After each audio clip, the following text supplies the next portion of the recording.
So I'll be talking about imaging faster neural dynamics with fast fMRI.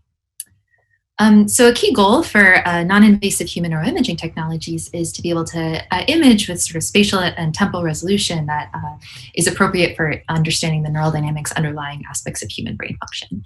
And so we know that many aspects of cognition are engaging very widespread distributed networks across the brain, so both from a diversity of cortical areas and also subcortical regions such as the thalamus. In terms of temporal resolution, we also know that many aspects of high-level cognition in humans are unfolding on timescales of hundreds of milliseconds. So whether it's something like language, understanding a sentence, working through a complex math problem, perceiving a social situation, or doing a high-level attentional task, these often engage these dynamics on these timescales of seconds. And even outside of the task setting, if we look at the spontaneous dynamics of the brain, there's really key dynamics in the sort of 0.1 to 1 hertz range. Again, that's sort of hundreds of milliseconds timescale of spontaneous dynamics that both shape neural function and computation during the awake state as well as in the transition into sleep.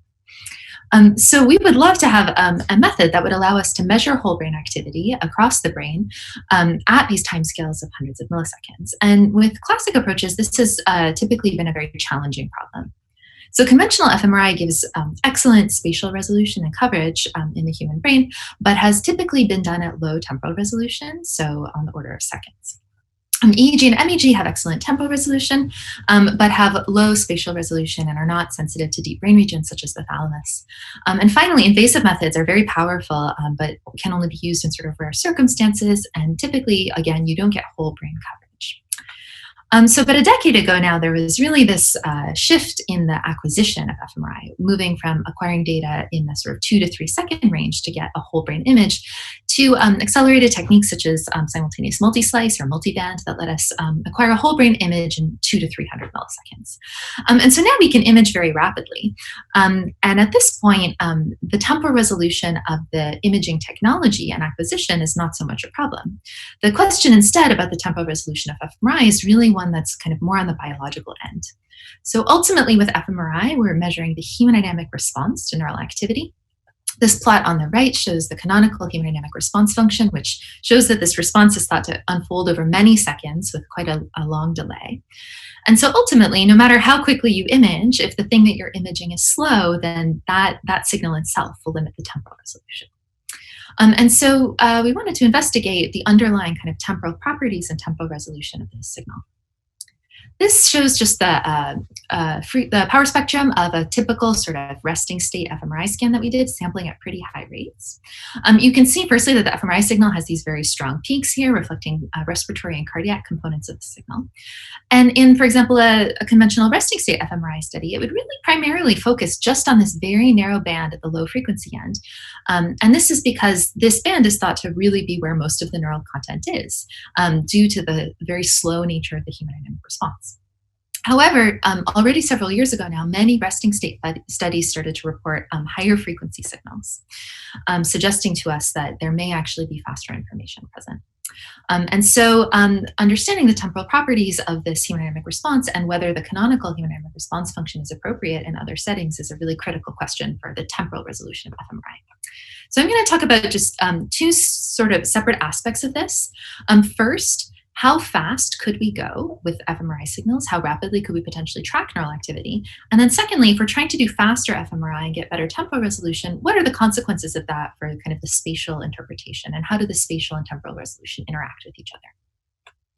So to get at this first question, to really kind of test how quickly fMRI can track neural activity, what we wanted to do was induce a neural oscillation where we know the frequency, and then we can very concretely just test whether we can actually track fMRI signals at a signal of that frequency. And so although the canonical model basically suggests you shouldn't see much above 0.2 hertz or so, even the very early days of fMRI had already given signs that this really would not hold at faster frequencies.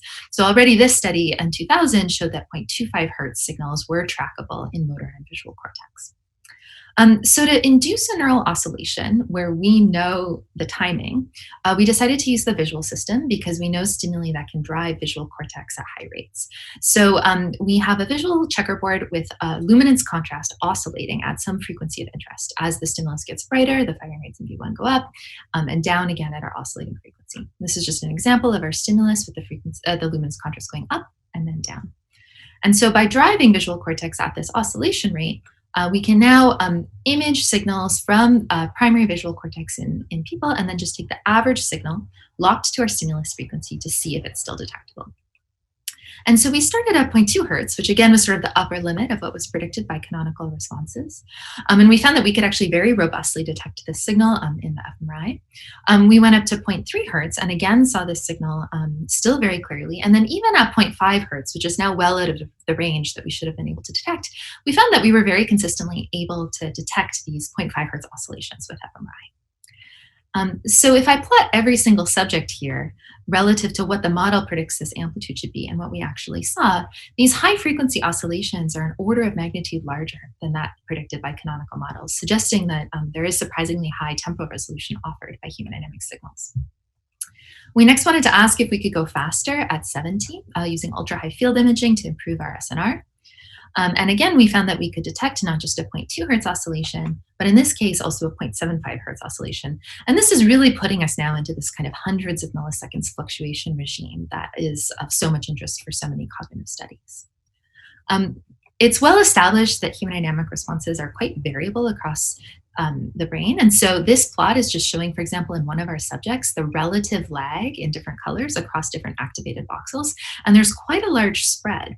And so a second thing we noticed is that if you account for these, this really affects your results. So when you're looking at slow signals, you could average together these early voxels in blue and these late ones in red and not really have an issue. You would still see that 0.2 hertz oscillation. But as your signal of interest gets faster and faster, this lag between early and late voxels can become such a problem that you would actually get full phase cancellation. And so knowing the kind of local hemodynamic speeds is actually going to further increase the tempo resolution that we can achieve with this technique. And so finally, for this part, the goal, of course, of fMRI was partly that you can get whole brain coverage and not just image the cortex. So we also asked if this works in the primary visual thalamus, the LGN, which is a very small and deep region. And again, we found that even in this small, deep nucleus, we can see very clearly the 0.2 hertz and the 0.5 hertz oscillations, with a slight increase in noise levels, but still very robustly there. So this shows that fast fMRI can actually really recover surprisingly fast signals. And that kind of brings us to the question of, well, what hemodynamic response should we be using, or what is the typical one in our studies? It's been known for a long time that hemodynamic response timing really depends on the characteristics of your stimulus. Our modeling in this study suggested that if your stimulus is continuous, that could actually drive faster responses on its own. And ongoing work by Jingwan Chen in our group has also recently shown that actually lower intensity stimuli can also drive faster responses, suggesting that this canonical hemodynamic response function set up in a kind of slow block design with very intense stimuli may not be characteristic of kind of maybe more naturalistic stimuli or faster fluctuations. So we find essentially that fMRI can detect neural activity dynamics of at least 0.75 hertz, bringing us from this regime of using fMRI to look in the low frequency range and expanding it up into this range. So the second question then is, how does spatial and temporal resolution intersect? So we often think of these as being a trade-off. You can get high spatial resolution or high temporal resolution. From the hemodynamic perspective, we know that the hemodynamic response can vary quite widely across the brain. These are a couple studies showing this high variability. And so what that means is that, in fact, higher spatial resolution might actually provide you with better temporal resolution, just for the simple reason that if you use small voxels, you can pick up these regions with very fast responses, whereas larger voxels take the average and will blur away this temporal information. But in addition to this kind of unstructured variability, we also know that there's very systematic differences in the HRF across anatomy. So for example, the cortical depth has faster signals than the surface of the large veins. So we also wanted to ask, if we're using this as a brainwide tool, how does the speed and temporal resolution vary across the brain? And so again, we used the visual system, now looking at not just the cortex, but the visual thalamus, the LGN, and the brainstem, the superior colliculus. And so we ran a study with varying duration stimuli, higher spatial resolution, and extracted the timing of the resulting HRF. What we found is that the speed of the HRF was faster in the thalamus than in the cortex, and then even faster again in the brainstem than it was in the thalamus. It was also, as has been shown previously, faster for brief stimuli than it is for long stimuli. So suggesting that, in fact, deeper brain structures may actually have, in some sense, better temporal resolution because the speed of their hemodynamics seems to be increased. Um, if we looked also at this kind of layer dependence of the cortical signal, we again found, as in previous studies, that deep regions had faster time to peak and narrower width of their hemodynamic compared to superficial cortex. But again, the thalamus was quite a bit faster in terms of its dynamics than either the cortical depth or superficial regions. And so this demonstrates to us that we think that in general there may be faster hemodynamics in subcortical structures. This study only looked at the visual system, so it would be great to validate in other regions as well. And this implies that this fast fMRI approach may actually be particularly beneficial for these deep brain structures. And a second kind of interesting concept then is that the deep cortical gray matter is faster and may also have better spatial specificity because it doesn't have the kind of spatial blurring that's imposed by the larger veins at the surface. And so focusing on these faster signals may also help with not just with the spatial specificity in turn of our inferences. And so in either case, using higher spatial resolution imaging may actually help us sort of de-blur our temporal signals. And so because our temporal resolution isn't determined by the acquisition as much as by the hemodynamics in this case, higher spatial resolution may actually contribute to higher temporal resolution. Some just sort of cautionary notes of the fast fMRI. And one is that the signal amplitudes are extremely small. So although the signals were much bigger than we expected, they were still very small overall. So you can see on the y-axis here that this 0.75 hertz oscillation is sort of 100 times smaller than our 0.2 hertz oscillation.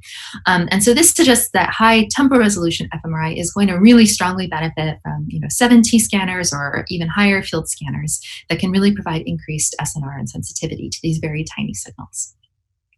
The second cautionary note is that the statistical properties of these fast fMRI signals are quite different from conventional ones. And so the kind of wealth of work that's been done on statistical analysis of fMRI signals does need to be updated and tweaked in the context of this faster acquisition. And this is just a simple example of kind of the aliasing problem. So if you had a 1 hertz signal from your heartbeat, and if you had a slow TR, you would get aliasing and miss it. Whereas if you had a fast TR, you would sample it thoroughly. And this would really change the autocorrelation structure of the data. And so part of what we've been working on as well is creating new statistical methods that can account for the autocorrelation and the different physiological signals present in fast fMRI data to appropriately include those in the analysis pipeline. So to conclude, I think that fast fMRI has really intriguing potential for neuroscience, really founded on this kind of key biological issue, which is that the neural signal of interest is typically above 0.2 hertz in almost all settings. And so this is a temporal region that's very interesting to be able to image. And our results, I think, really suggest that the HRF is often surprisingly fast. And so we found that it is in these kinds of artificial visual stimulus designs. But I think a lot of this data suggests that it might actually be fast in the naturalistic context as well. So it seems to be fast when neural activity is fluctuating rapidly, or when its changes aren't extremely high intensity like you get with a very intense stimulus. So it may be that actually, as we move to more naturalistic stimulus designs, this may in general be the correct HRF to use a faster model. We also suggest that fast dynamics might also enhance spatial specificity in the cortex. We don't necessarily have a trade-off between temporal and spatial resolution in every kind of study we might want to do. And I think a particularly interesting aspect is this advantage that we get in temporal resolution in the deep brain. So the thalamus and brainstem are really uniquely accessible by fMRI. We don't have another tool that can give us this kind of beautiful and non-invasive coverage of these regions. And so this suggests that fast approaches may be particularly well suited to revealing new kinds of neural dynamics in these regions. I'd like to thank all of my collaborators, my wonderful lab at BU, and particularly note that all of this work was done in close collaboration with John Palamini as well. And thanks to our funding support.